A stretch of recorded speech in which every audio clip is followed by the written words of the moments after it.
Hello everyone, welcome to video session 1 of Big Kidz Club Social Skills Edition. My name is Petra and I'm going to be hosting today's first video session. Throughout this fun-filled 5-part series, you will get the opportunity to meet my 4 other group leaders, Diana, Rebecca, Katie, and Rachel, who will each lead an interactive video session around that week's topic. So stay tuned to do fun activities such as a choose your own adventure and different arts and crafts. In the video description box below, we also have a link to the syllabus available with an outline of these different topics that these videos will be covering throughout the next 5 weeks. Here's also a picture preview of that same syllabus.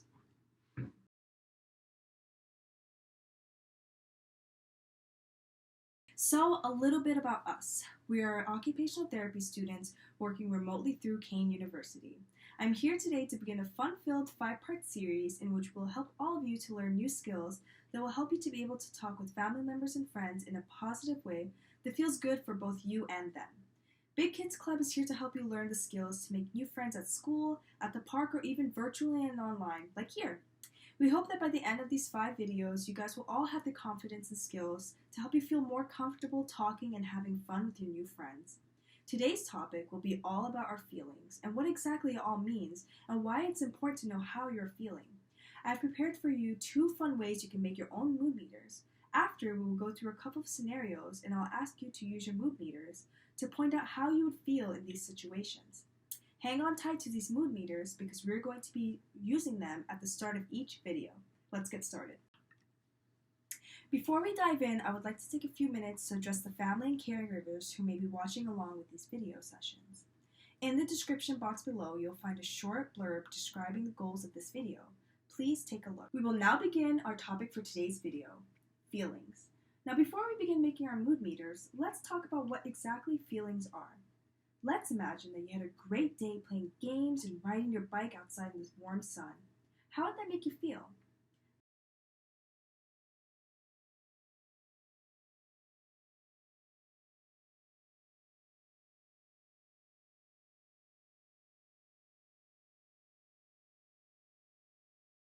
Now let's imagine that while you're riding your bike, it began to rain and your plans had to be canceled. How would that make you feel?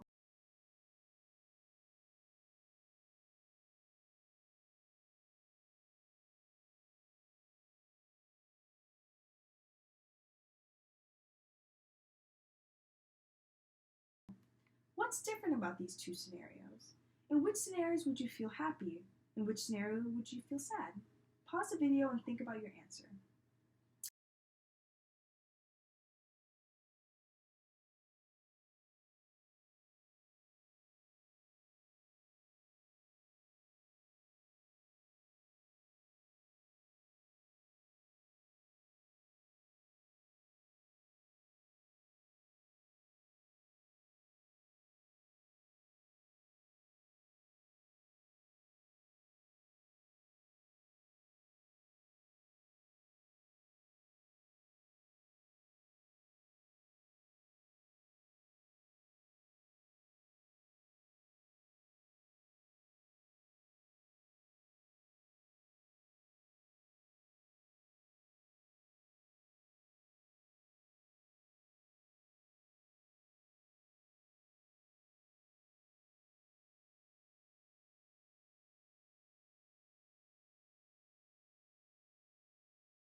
While in the first scenario, you could say you felt happy and excited, while in the second scenario, you could have feelings of disappointment and sadness. But what do these words mean? Feelings are something that we feel deep inside. For example, you could be feeling sad, lonely, happy, or excited.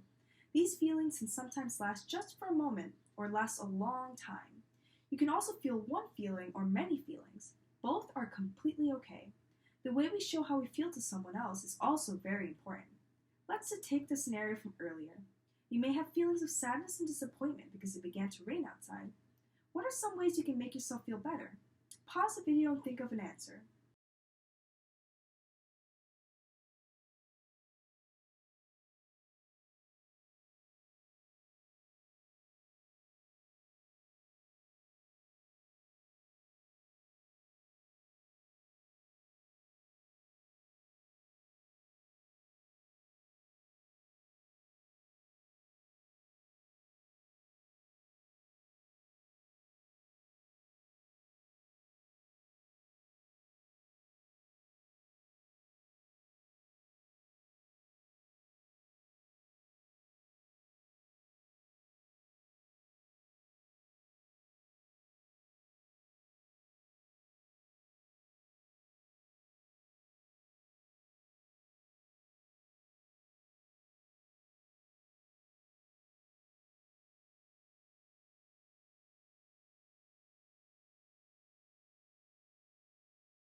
Now, you can cry and be very upset, or you can let the feelings out in other ways, like telling a friend or family member, distracting yourself by listening to music or doing art, or thinking of new ways to have fun in the rain or inside. Another way feelings are important are because they help us to know how someone else might be feeling and how we should treat them and talk to them. For example, let's say one day you go to school and you see a friend sitting alone. Their mouth is frowning and they look like they might be feeling sad or worried. Now that you know how they might feel, you can go and talk to them and ask them what's wrong.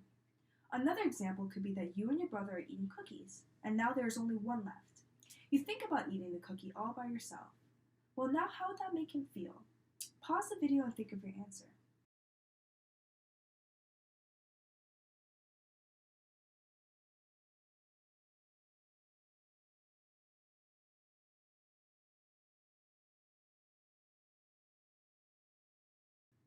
Well, he might feel upset and angry if you eat the cookie without sharing. You know that being angry is not a good feeling, so you decide to give him half. Knowing how you feel inside helps you to know how someone else might feel and can help you make a decision on what to do.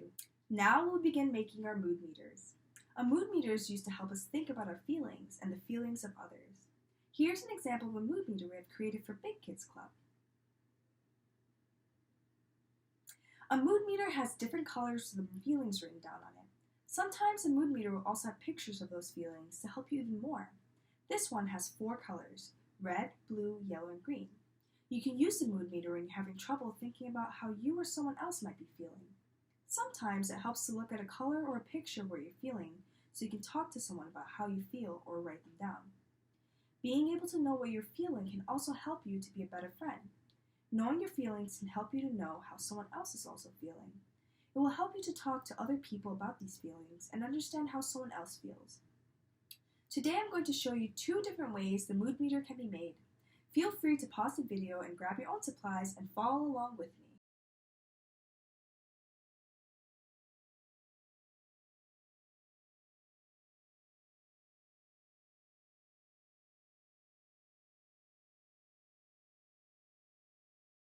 Let's start with the first type of mood meter. There will be a link below in the description box so you can print out this template and follow along with me. You can also always take these ideas and make your own unique type of mood meter. So here's an example of the finished mood meter after it's been cut out and colored in. We have some feelings written down and 4 different color categories: green, yellow, red, and blue.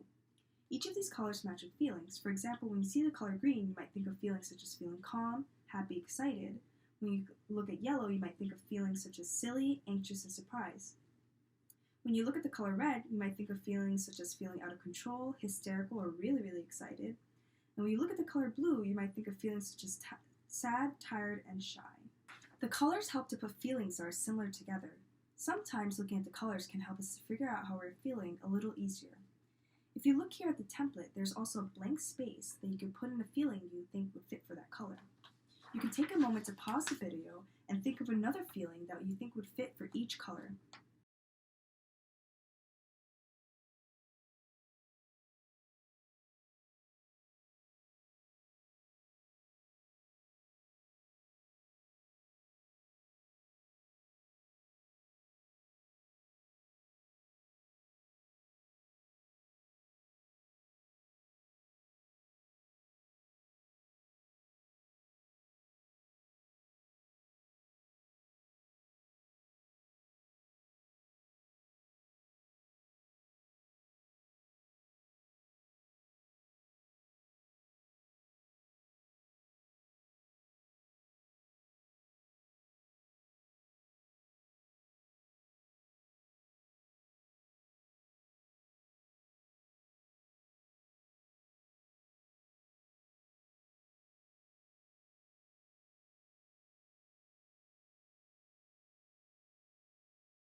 Now we're going to get started with the last type of mood meter.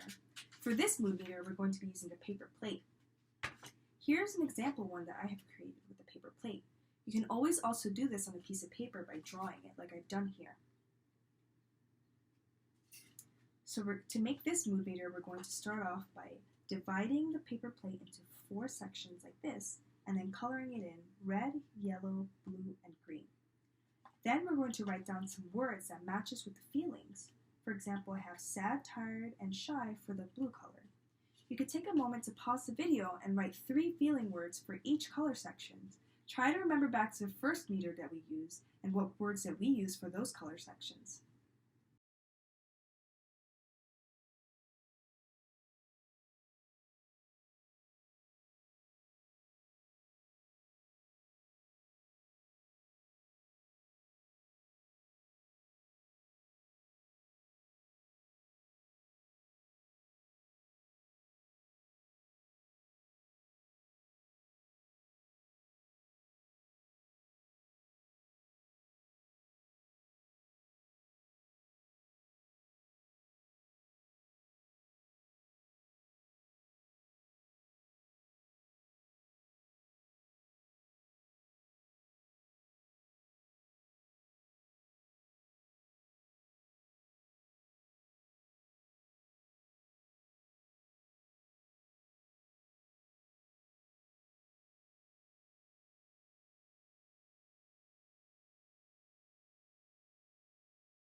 So for green, I have calm, happy, excited.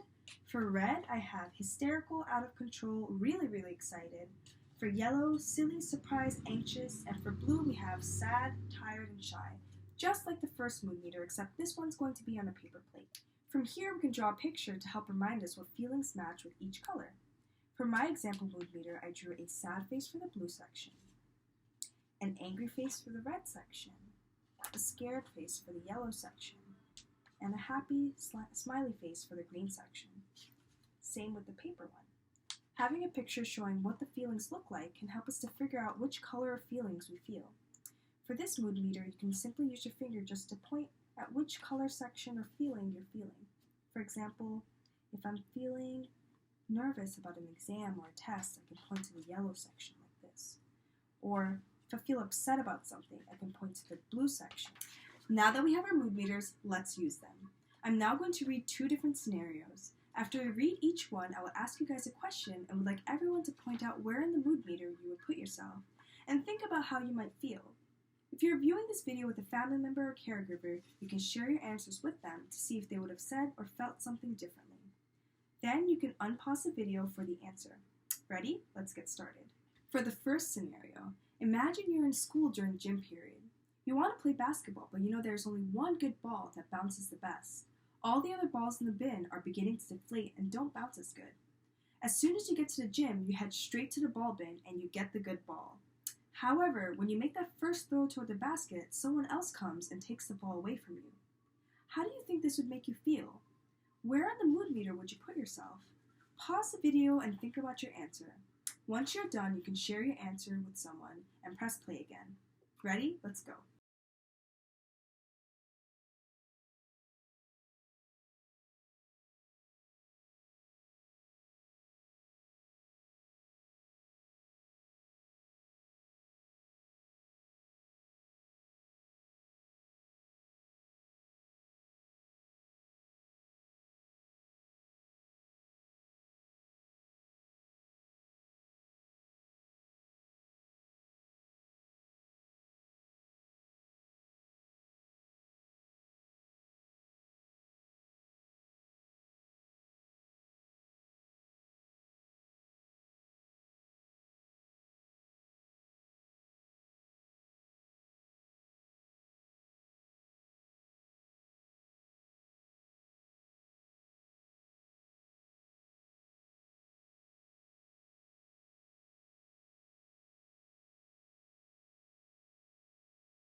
For this scenario, we could say that you're not happy and maybe even feel a little out of control. You had the ball first and someone took it away. It doesn't make you feel too good. We could point to the red section of our mood meters to match with these feelings. But now what do we do? Yelling and trying to grab the ball back would probably get you into trouble and make the other person feel bad too. Pause the video and think of some ways you can fix this problem.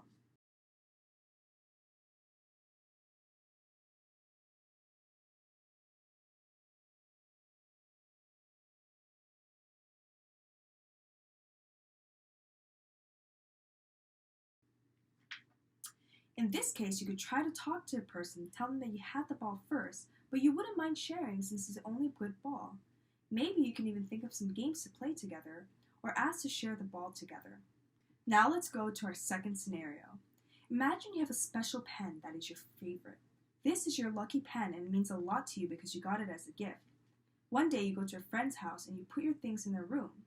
When it's time to leave, you go to get your things, but when you look into your bag, you can't find your pen. You look around and you see that your friend's dog took the pen and ruined it. How does this make you feel? Where on the mood meter would you put yourself? Pause the video and think of the answer. When you're done, you can share your answer to someone and press play again.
For this scenario, we could say that you have feelings of sadness because your favorite special pen got ruined.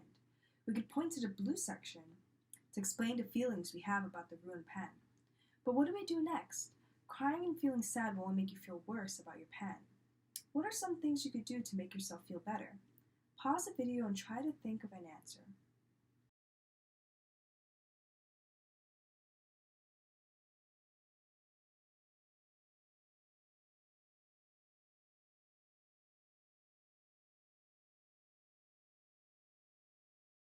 In this case, you could try to talk to someone and tell them how you feel. You could also do things you'd love to do, like reading or listening to music to help you feel better. Explaining and knowing how you feel and knowing how others are feeling helps to build friendships and helps you to be a better friend, classmate, and family member. Hopefully, everyone now has their own mood meters. Along with finding positive ways to express your feelings, it's also important that you understand what exactly you're feeling. Sometimes it's hard to get the words to say exactly how you feel. It may be easier to look at a color or a picture to help you figure out what exactly you may be feeling and why. Today's mood meter is just that tool that you can use to help point out those feelings you may have. Being able to figure out how and why you're feeling will make it easier to talk to other people about these feelings, and will also help you to understand how someone else might be feeling. These skills are important when it comes to talking to others or making new friends. Okay guys, this concludes this week's video on our feelings. Thank you everyone for watching and following along. I hope everyone had fun. I would also like to encourage everyone to try to make their own mood meters. We have many more fun activities planned ahead for all of you. Stay tuned for next week's video session on learning what makes a good friend. You will get a chance to meet our next group leader, Diana, in this video. Also, you can look below in the description box and find additional resources such as free online books about feelings. Thank you again. Bye guys! Strong.